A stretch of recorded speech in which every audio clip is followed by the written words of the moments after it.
La Cité de Dieu de saint Augustin, livre 9e, chapitre 4, suite. Aulugel dit avoir lu dans ce livre que les stoïciens admettent certaines perceptions de l'âme qu'ils nomment fantaisie. On lit en note de fantasia, image, représentation, fin de note, et qui se produisent en nous indépendamment de la volonté.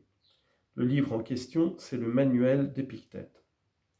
Quand ces images sensibles viennent d'objets terribles et formidables, il est impossible que l'âme du sage n'en soit pas remuée. Elle ressent donc quelque impression de crainte, quelque émotion de tristesse, ces passions prévenant en elle l'usage de la raison.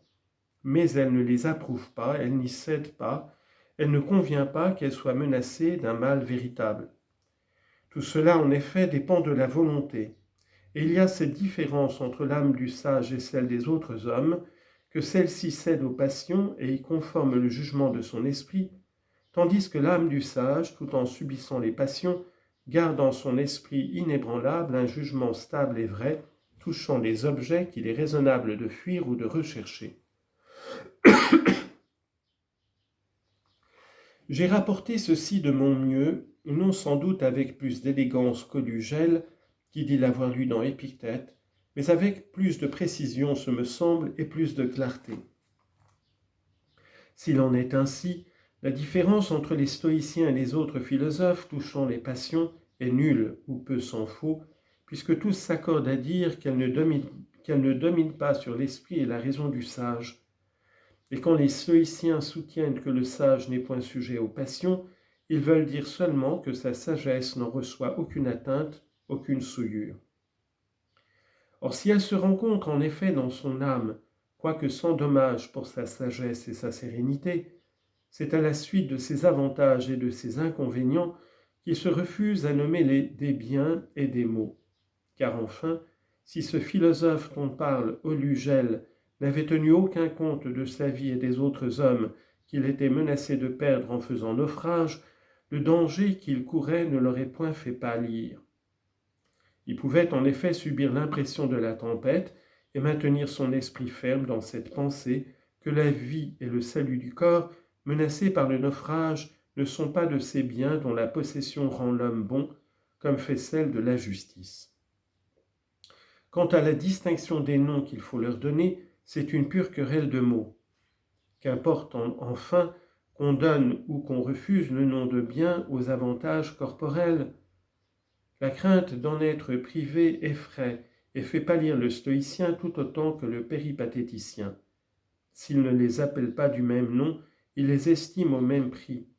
Aussi bien, tous deux assurent que si on leur imposait un crime sans qu'ils puissent l'éviter autrement que par la perte de tels objets, ils aimeraient mieux renoncer à des avantages qui ne regardent que la santé et le bien du corps que de se charger d'une action qui viole la justice. C'est ainsi qu'un esprit, où restent gravés les principes de la sagesse, a beau sentir le trouble des passions qui agitent les parties inférieures de l'âme, il ne les laisse pas prévoir contre la raison, loin d'y céder, il les domine, et sur cette résistance victorieuse, il fonde le règne de la vertu. Tel Virgile a représenté son héros quand il a dit d'Énée, citation, « Son esprit reste inébranlable, tandis que ses yeux versent inutilement des pleurs. » Extrait du livre 4 de l'Énéide, fin de citation. Chapitre 5. Les passions qui assiègent les âmes chrétiennes, loin de les porter au vice, les exercent à la vertu. Il n'est pas nécessaire présentement d'exposer avec étendue ce qu'enseigne touchant les passions la Sainte Écriture, source de la science chrétienne. Qu'il nous suffise de dire en général qu'elle soumet l'âme à Dieu pour en être gouvernée et secourue, et les passions à la raison pour en être modérées, tenues en bride et tournées à un usage avoué par la vertu. Dans notre religion, on ne se demande pas si une âme pieuse se met en colère, mais pourquoi elle s'y met. Si elle est triste, mais d'où vient sa tristesse? Si elle craint, mais ce qui fait l'objet de ses craintes. Aussi bien, je doute qu'une personne douée de sens puisse trouver mauvais qu'on s'irrite contre un pécheur pour le corriger, qu'on s'attriste des souffrances d'un malheureux pour les soulager, qu'on s'effraie à la vue d'un homme en péril pour l'en arracher.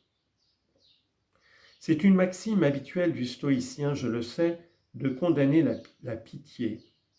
Mais combien n'eût-il pas été plus honorable au stoïcien Dolugel d'être ému de pitié pour un homme attiré du danger que d'avoir peur du naufrage? Et que Cicéron est mieux inspiré, plus humain, plus conforme aux sentiments des âmes pieuses, quand il dit dans son éloge de César « Parmi vos vertus, la plus admirable et la plus touchante, c'est la miséricorde. » Mais qu'est-ce que la miséricorde, sinon la sympathie qui nous associe à la misère d'autrui et nous porte à la soulager? Or, ce mouvement de l'âme sert la raison toutes les fois qu'il est d'accord avec la justice, soit qu'il nous dispose à secourir l'indigence, soit qu'il nous rende indulgents au repentir. C'est pourquoi Cicéron, si judicieux dans son éloquent langage, donne sans hésiter le nom de vertu à un sentiment que les stoïciens ne rougissent pas de mettre au nombre des vices. Et remarquez que ces mêmes philosophes conviennent que les passions de cette espèce trouvent place dans l'âme du sage où aucun vice ne peut pénétrer. C'est ce qui résulte du livre d'Épictète, éminent stoïcien, qui d'ailleurs écrivait selon les principes des chefs de l'école, Zénon et Chrysippe. Il en faut conclure qu'au fond, ces passions qui ne peuvent rien dans l'âme du sage contre la raison et la vertu ne sont pas pour les stoïciens de véritables vices, et dès lors que leur doctrine, celle des péripatéticiens et celle enfin des platoniciens, se confondent entièrement. Cicéron avait donc bien raison de dire que ce n'est pas d'aujourd'hui que les disputes de mots mettent à la torture la subtilité puérile des Grecs, plus amoureux de la dispute que de la vérité.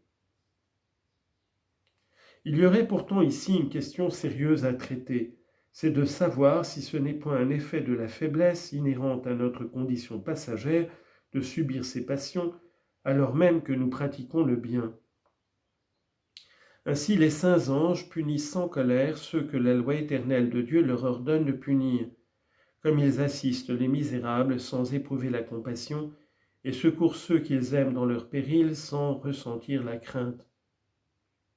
Et cependant, le langage ordinaire leur attribue ces passions humaines à cause d'une certaine ressemblance qui se rencontre entre nos actions et les leurs, malgré l'infirmité de notre nature. C'est ainsi que Dieu lui-même s'irrite, selon l'Écriture, bien qu'aucune passion ne puisse atteindre son essence immuable. Il faut entendre par cette expression biblique l'effet de la sagesse de Dieu et non l'agitation turbulente de la passion. Chapitre 6. Des passions qui agitent les démons, de l'aveu d'Apulée, qui leur attribue le privilège d'assister les hommes auprès des dieux. Laissons de côté pour le moment la question des saints anges et examinons cette opinion platonicienne que les démons qui tiennent le milieu entre les dieux et les hommes sont livrés au mouvement tumultueux des passions. En effet, si leur esprit, tout en les subissant, restait libre et maître de soi, Apulée ne nous le peindrait pas agité comme le nôtre par le souffle des passions et semblable à une mer orageuse. Cet esprit donc, cette partie supérieure de leur âme qui en fait des êtres raisonnables et qui soumettrait les passions turbulentes de la région inférieure aux lois de la vertu et de la sagesse, si les démons pouvaient être sages et vertueux, c'est cet esprit même qui, de l'aveu du philosophe platonicien, est agité par l'orage des passions. J'en conclus que l'esprit des démons est sujet à la convoitise, à la crainte, à la colère et à toutes les affections semblables.